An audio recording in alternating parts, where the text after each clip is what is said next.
Drummerly.com Unlimited Drama Series. My life was as normal as a beige office wall, until my wife decided beige was out of fashion. The funny thing about betrayal is how it creeps up on you like a Windows update. You know something's wrong, but you ignore the warning signs until your whole system crashes. I'm David Larkin, 41 years old, senior IT manager at Meridian Tech.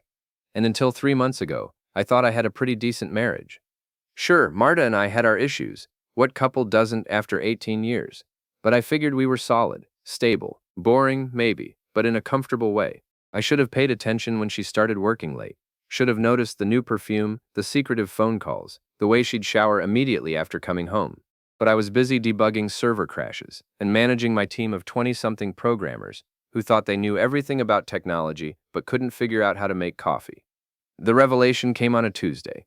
I remember because Tuesdays are when I do the weekly system backups. Ironic, considering I was about to discover my entire life needed a restore point. I'd come home early with a migraine, popped some Advil, and was heading to the bedroom when I heard Marta on the phone in her home office.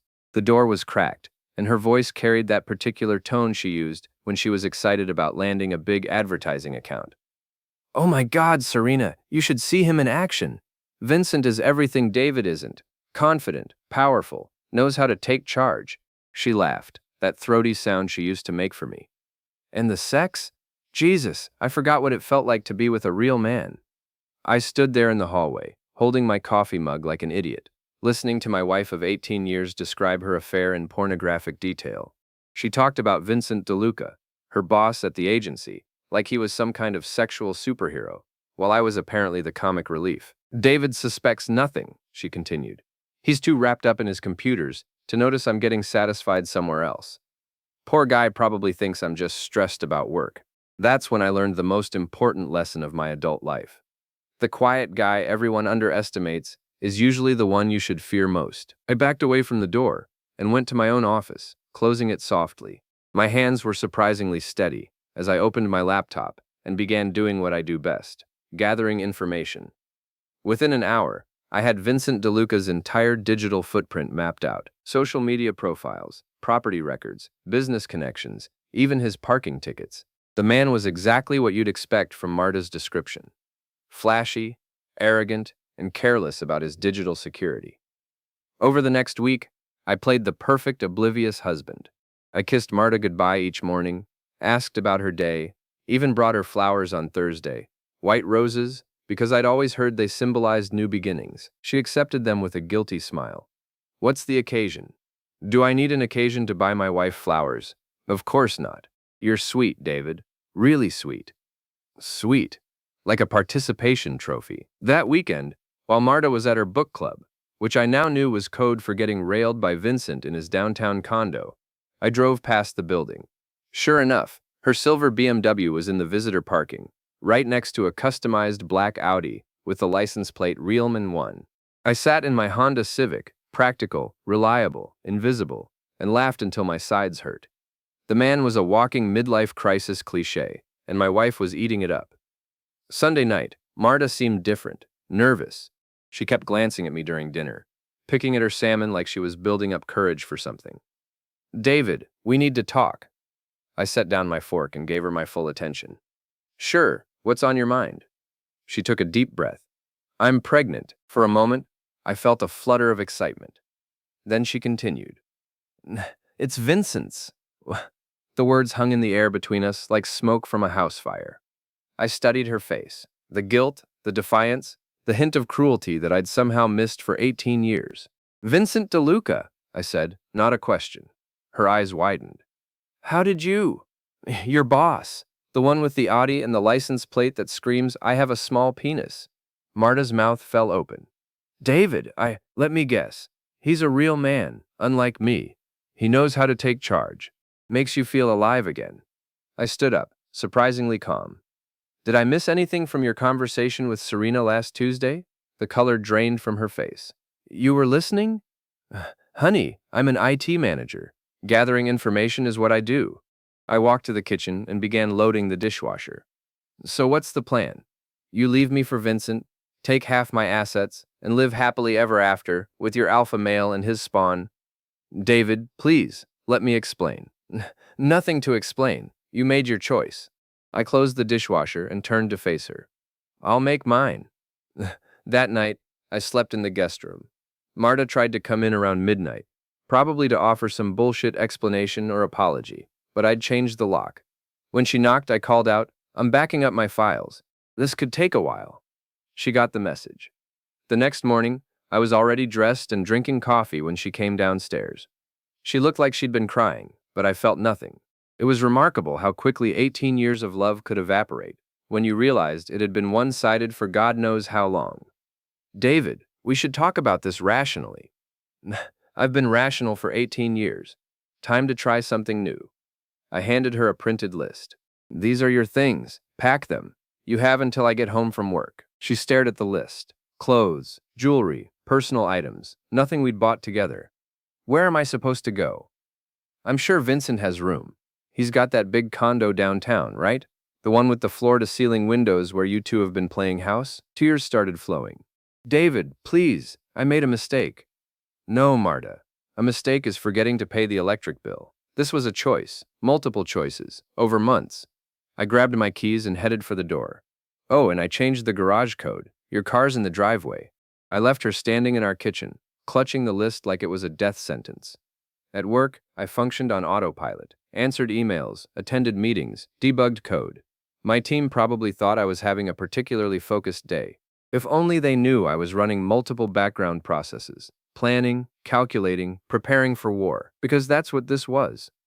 Marta thought she could humiliate me, discard me like outdated software, and walk away with half of everything I'd worked for. She'd forgotten one crucial detail. I might be quiet, but I wasn't weak, and I definitely wasn't stupid. When I got home, her car was gone. Most of her clothes were missing from the closet. She'd left a note on the kitchen counter. David, I'm sorry it ended this way. I'll call you when I'm ready to discuss the divorce arrangements. Please don't make this harder than it has to be. I crumpled the note and threw it in the trash.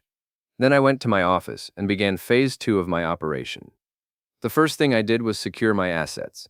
Marta had access to our joint checking account, but I'd already transferred most of our savings to an account she didn't know about.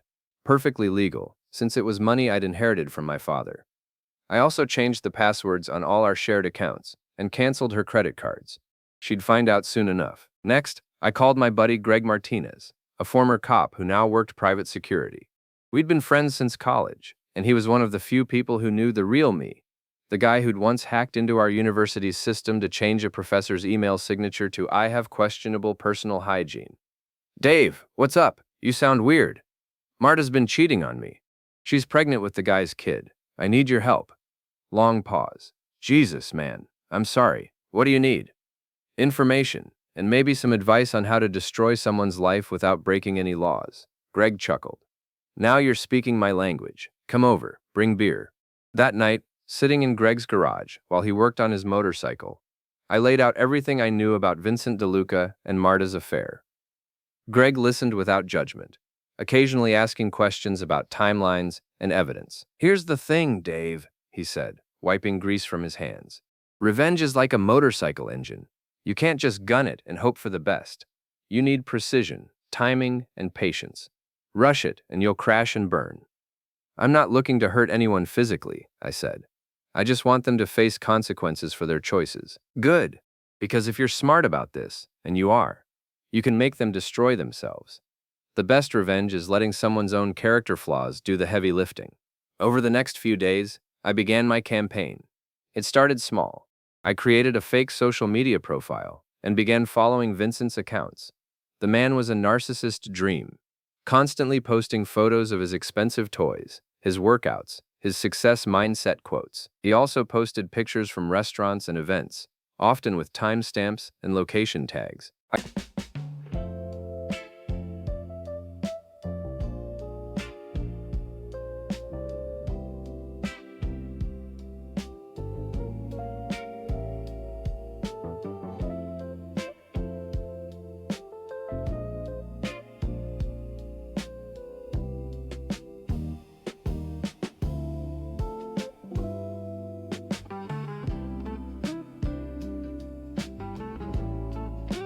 I cross-referenced these with Marta's work schedule and found a perfect pattern.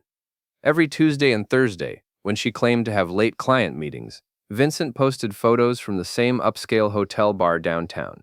Sometimes you could see a woman's hand in the frame, or a reflection in the window behind him. I compiled everything into a detailed timeline, complete with receipts, photos, and location data. Then I sent it anonymously to Vincent's wife. Clara DeLuca was old money, the kind of woman who valued reputation above all else. She'd married Vincent for his ambition and tolerated his ego because he made good money. But adultery? That was grounds for social exile in her circle. The explosion happened faster than I expected. Within 48 hours, Vincent was posting cryptic messages about false accusations and vindictive people. Marta called me in tears. "David, what did you do? I have no idea what you're talking about. Vincent's wife is filing for divorce. She hired investigators. She's freezing their assets. That's terrible. I hope it doesn't affect your situation." Silence. Then, "You sent her something, didn't you?" "Marta, I'm a computer guy. I fix servers and manage databases. I don't have time for drama. But I was just getting started." The next phase required more finesse. I needed to turn Marta's support network against her, and that meant targeting her best friend Serena Walsh, the woman who'd been cheering on the affair like it was a reality TV show. Serena was a real estate agent who specialized in high-end properties. She was also a gossip who couldn't keep a secret if her life depended on it. I'd always found her annoying, but Marta loved having a friend who lived vicariously through her adventures. I created a fake buyer persona, a wealthy tech entrepreneur looking for a luxury condo downtown. I contacted Serena through her business website, claiming I'd gotten her name from a colleague. She was immediately interested. We met at a coffee shop near her office. Serena was exactly as I remembered, overly animated, desperate to seem important, and completely self-absorbed. She spent 20 minutes telling me about her successful clients and exclusive listings before I steered the conversation toward my requirements. "I need something discreet," I said. "I'm going through a divorce, and my ex-wife has been vindictive. I actually know someone in a similar situation. My friend's wife is having an affair with her boss, and now both marriages are imploding." Serena's eyes lit up.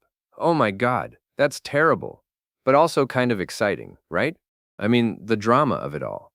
You seem like someone who'd understand these situations. I bet you have clients dealing with similar issues." "Actually, yes. My best friend Marta is going through exactly what you described. She fell for this older guy at work, total alpha male type, and left her boring husband for him. But now the guy's wife found out, and everything's falling apart." I leaned forward, playing the interested confidant. "Really? What's she going to do?" For the next hour, Serena spilled everything. How Marta had been planning the affair for months. How they'd laughed about my obliviousness. How Vincent had promised to leave his wife and set Marta up in a luxury apartment. How the pregnancy was actually planned, a way to force Vincent's hand. I recorded every word on my phone. That evening, I edited the recording to focus on the most damaging revelations and sent it to 3 people: Marta's mother, her sister, and her boss at the advertising agency. Not Vincent, but the agency's founder, who prided himself on running a family-friendly workplace. The fallout was spectacular. Marta's mother called her in hysterics, screaming about shame and morals. Her sister sent a brutal text message that Marta forwarded to me, probably hoping for sympathy. "I always knew you were selfish, but destroying 2 marriages for some midlife crisis fling? You're disgusting." The agency situation was more complex. The founder couldn't fire Vincent without cause, but he could make his life miserable. Vincent found himself excluded from major accounts, passed over for the promotion he'd been expecting, and generally treated like a pariah by his colleagues. Marta, meanwhile, discovered that her pregnancy made her unemployable at other agencies, who wanted to hire someone who'd torpedoed her previous workplace with a sex scandal. She called me again, more desperate this time. "David, please, I know you're behind this somehow. Just stop, okay? I get it. You're angry. But this is destroying my life." "Your life was destroyed the moment you decided to cheat on me," I replied. "I'm just making sure everyone knows who you really are. What do you want? Money? I'll give you whatever you want in the divorce." "I don't want your money, Marta. I want justice." But I wasn't done, not even close. The third phase required patience and precision. Vincent DeLuca was a creature of habit. Every Friday night, he held court at an upscale sports bar called Champions, surrounded by younger colleagues who laughed at his jokes and admired his watch. It was his kingdom, the place where he felt most powerful. I spent 2 weeks studying the location, the layout, the crowd, the staff.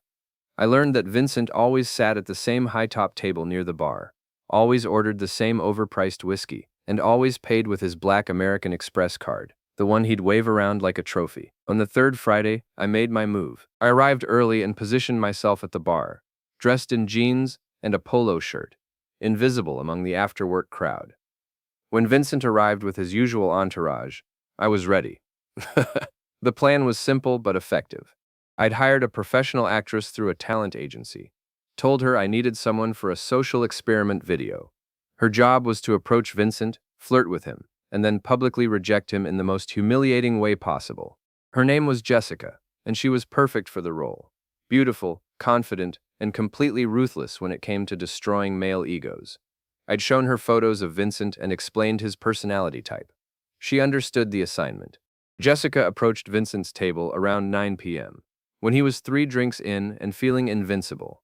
2 key cards. You asked for 2. Who was the second for? My colleague needed a place. Your colleague who calls you baby in her texts? Watch more on Grammarly.com. She complimented his watch, laughed at his stories, and let him buy her a drink. His buddies were clearly impressed. Their boss was still a player, even with his marriage falling apart. After 20 minutes of flirtation, Jessica made her move. "You seem like a really successful guy," she said, loud enough for nearby tables to hear. "What do you do for work?" Vincent puffed up his chest. "I'm a senior executive at Morrison & Associates. We handle major advertising accounts across the region." "Wow, that sounds important. You must be really good at your job." "The best. I've got the biggest accounts, the highest billings. My colleagues look up to me." Jessica nodded admiringly. Then her expression changed. "Wait, Morrison & Associates? Aren't you guys in the news right now? Something about sexual harassment and workplace affairs?" The color drained from Vincent's face. "I don't know what you're talking about." "Oh my God, you're Vincent DeLuca." Jessica's voice carried across the bar. "You're the guy who got his employee pregnant and destroyed 2 marriages. I saw the story online." The entire bar went quiet. Vincent's friends were staring. Other patrons had their phones out, recording. It's complicated." Jessica stood up, shaking her head in disgust. "You're exactly what's wrong with men today. You think you can use your position to manipulate women, destroy families, and face no consequences?" She turned to address the crowd. "Ladies, this is Vincent DeLuca. He preys on his female employees and abandons his pregnant wife. Just thought you should know." She walked out, leaving Vincent sitting there in stunned silence while the entire bar whispered and pointed. His friends made excuses and left. The bartender refused to make eye contact. Within an hour, videos of the confrontation were all over social media. By morning, Vincent DeLuca was a local meme, the poster child for toxic masculinity and workplace harassment. But I still wasn't finished. The final phase was the most dangerous, because it required me to step out of the shadows and confront my enemies directly. Up until now, I'd been the invisible puppet master, pulling strings from a distance. But for the coup de grace, I needed to show my face. It started with a phone call from Marta. "David, we need to meet, face to face. This has gone too far." "Has it? I don't think it's gone far enough. Vincent lost his job. His wife took everything. He's living in a studio apartment and driving a 10-year-old Honda. Are you happy now?" "Getting there. What about you? How's the pregnancy going?" Silence. Then, "I lost the baby." For a moment, I felt a flicker of something that might have been sympathy. Then I remembered 18 years of marriage, of trust, of believing I had a partner who respected me. "I'm sorry for your loss," I said, and meant it. "But that doesn't change what you did, what we did. We made mistakes, David. Terrible mistakes. But we're paying for them now. When is it enough? Meet me tomorrow night. Champions Bar, 9 p.m. Come alone." "David, please."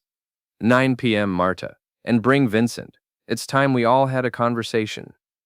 The next evening, I arrived at Champions early and claimed the same table where Vincent had been humiliated a week before. The staff recognized me. I'd become something of a local legend after the Jessica incident went viral. The bartender nodded respectfully and brought me a beer without being asked. Marta arrived first, looking haggard and desperate. She'd lost weight, and there were dark circles under her eyes. The affair had aged her 5 years and 3 months. "David, Thank you for agreeing to meet. Save it. We'll wait for Vincent. He showed up 10 minutes later, and the transformation was remarkable. The confident alpha male was gone, replaced by a broken man in an ill-fitting suit. His customized Audi had been repossessed. His luxury condo was in foreclosure, and his social media accounts had been deleted after the harassment became unbearable. They sat across from me like defendants awaiting sentencing. So, I said, taking a sip of my beer, how's that real man thing working out for you? Vincent's jaw tightened. You destroyed our lives. No, Vincent, you destroyed your own lives. I just made sure everyone knew about it. You're sick, Marta said. This obsession with revenge, it's not healthy. You know what's not healthy? Finding out your wife has been fucking her boss and laughing about what a pathetic loser you are. You know what else isn't healthy? Discovering that your entire marriage was a lie. The bar was filling up with the usual Friday night crowd, but our corner felt isolated, like we were in our own private hell. What do you want? Vincent asked. Money? An apology? Just tell us what it'll take to end this. I studied them both. These two people who'd thought they were so much smarter than me, so much more sophisticated, so much more deserving of happiness. Now they were begging for mercy from the boring IT guy they'd underestimated. I want you to understand something, I said. For 18 years, I was a good husband. I worked hard, paid the bills, tried to make Marta happy. I wasn't exciting or dangerous or particularly charming, but I was loyal. I was faithful. I was there. Marta started crying. David, I know, I'm not finished. My voice was cold, controlled. You decided that wasn't enough. You wanted passion, excitement, a real man. So you threw away everything we built together for a few months of hotel room sex with this pathetic cliché. I pointed at Vincent, who was staring at his hands. And you, I continued. You thought you could take another man's wife, destroy his family, and face no consequences because you drive a fancy car and wear expensive suits. You thought being loud and arrogant made you powerful. I stood up, looking down at them both. Here's what I learned. Real power isn't about being the loudest guy in the room. It's about being patient, being smart, and being willing to do whatever it takes to protect what's yours. You both forgot that the quiet guy in the corner might be quiet for a reason. I dropped a 20 on the table and headed for the door. Behind me, I heard Marta call my name, but I didn't turn around. Outside, the night air was cool and clean. I walked to my Honda Civic, practical, reliable, invisible, and sat for a moment, processing what I'd done over the past 3 months. I'd systematically destroyed 2 lives without breaking a single law. I'd turned their friends against them, ruined their careers, and made them social pariahs. I'd reduced Vincent DeLuca from a swaggering alpha male to a broken man living in a studio apartment. I'd shown Marta that actions have consequences, even for beautiful women who think they can manipulate their way out of anything. And the strangest part, I felt nothing. No satisfaction, no guilt, no regret. Just emptiness where 18 years of love used to be. My phone buzzed with a text from Greg. Saw the news about Vincent getting arrested for DUI. Guess he's not handling things well. You okay? I typed back. I'm fine. Justice served. But as I drove home to my empty house, I wondered if that was really true. I'd won the war, destroyed my enemies, and proven that the underestimated IT guy could be more dangerous than any alpha male. But what had I really accomplished? Marta and Vincent were ruined, but I was alone. They'd lost everything, but so had I. The only difference was that I'd chosen my destruction, while theirs had been forced upon them. I pulled into my driveway and sat in the car for a long time, staring at the house where I'd lived for 15 years. Tomorrow, I'd start over. New city, new job, new life. I had the skills and resources to rebuild, and this time I'd be smarter about who I trusted. But tonight, I was just a 41-year-old man who'd learned that revenge is a dish best served cold, and that sometimes getting everything you want leaves you with nothing you need. I walked to my front door, keys in hand, and paused. On the doorstep was a small package with no return address. Inside was a flash drive and a note. David, I thought you should see this. You deserve to know the whole truth. A friend. I plugged the drive into my laptop and found a single video file. Security footage from the hotel where Marta and Vincent had been meeting. But this wasn't recent. The timestamp showed it was from 2 years ago. 2 years. Their affair had been going on for 2 years, not the few months I'd assumed. And there were other men in the videos. Vincent wasn't Marta's first affair. He was just the latest. I sat back in my chair, processing this new information. Everything I'd believed about my marriage, about the timeline of betrayal, about Marta's motivations, all of it was wrong. She hadn't fallen for Vincent's charms in a moment of weakness. She'd been systematically cheating on me for years, with multiple partners, while I'd been completely oblivious. The rage that filled me then was different from what I'd felt before. This wasn't the cold anger of a betrayed husband. This was the fury of a man who'd discovered he'd been living a complete lie. I picked up my phone and called Marta. She answered on the first ring. "David, it's late. What?" "2 years," I said. Silence. "The hotel security footage, Marta. 2 years of affairs, multiple men. Vincent was just the latest, wasn't he?" I heard her breathing, but she didn't respond. "How long?" I asked. "How long have you been making a fool of me? David, please. How long?" Since Ross started college. 5 years. 5 years. Almost a third of our marriage had been a complete sham. While I'd been working late to pay for our son's education, she'd been entertaining a parade of lovers. While I'd been planning anniversary dinners and weekend getaways, she'd been laughing about my ignorance with her friends. "Why?" I asked. I don't know. I felt trapped, bored. You were always working, always focused on your computers and your projects. I felt invisible. So you made me invisible instead. It wasn't supposed to happen. The first time it just happened. And then it got easier. You never suspected anything, never asked questions. It was like you didn't even care what I was doing. I laughed, a sound with no humor in it. I didn't ask questions because I trusted you. I didn't suspect anything because I loved you. But you're right about one thing. I don't care what you're doing anymore. I hung up and deleted her number from my phone. The next morning, I called in sick to work and spent the day making arrangements. I contacted a realtor about selling the house, transferred my remaining assets to accounts Marta couldn't access, and submitted applications for jobs in 3 different states.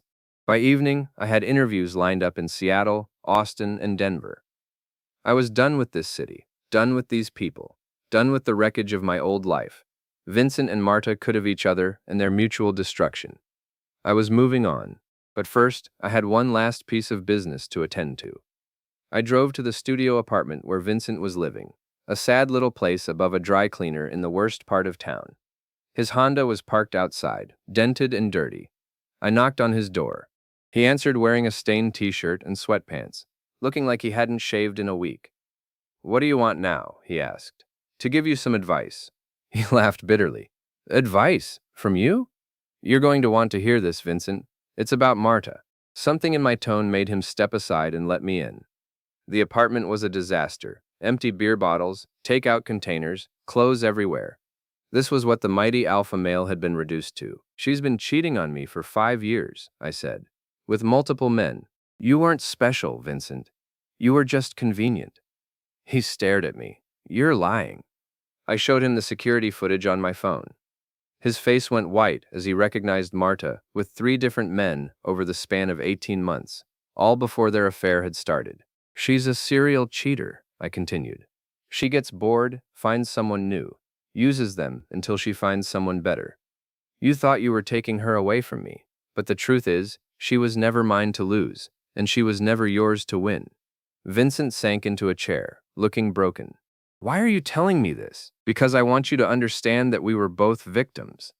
The difference is, I fought back. You just let her destroy you." I headed for the door, then paused. "Oh, and Vincent?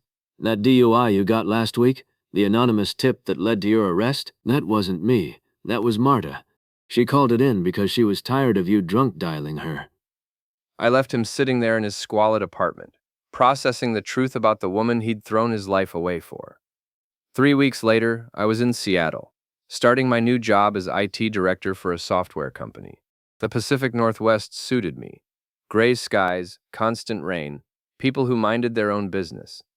I rented a small house in a quiet neighborhood and began the process of rebuilding my life. I didn't hear from Marta or Vincent again, but Greg kept me updated on their situation. Vincent had attempted suicide and been hospitalized. Marta had moved back in with her parents and was working at a call center.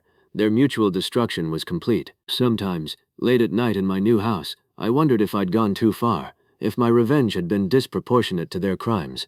But then I'd remember the security footage, the 5 years of lies, the way they'd laughed about my ignorance, and I'd sleep peacefully, knowing that justice had been served. 6 months after leaving, I got a letter forwarded from my old address. It was from Marta, handwritten on cheap stationery. David, I know you probably don't want to hear from me, but I needed to tell you something.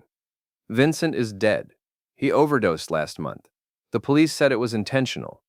I keep thinking about what you said that night at the bar, about consequences and real power. You were right. We destroyed ourselves, and you just made sure everyone could see it. I don't expect forgiveness, but I wanted you to know that I understand now what I threw away. You were a good man, and I was too selfish and stupid to appreciate it. I hope you find happiness in your new life. Marta. I read the letter twice, then threw it away. Vincent's death was tragic, but it wasn't my responsibility. I hadn't forced him to drink, to make poor choices, to define his worth by other people's opinions. I'd simply revealed the truth about who he really was, and he couldn't live with it. That evening, I called Greg to check in. "How are you holding up?" he asked. "I'm fine, really, better than I've been in years." "Any regrets?" I thought about it.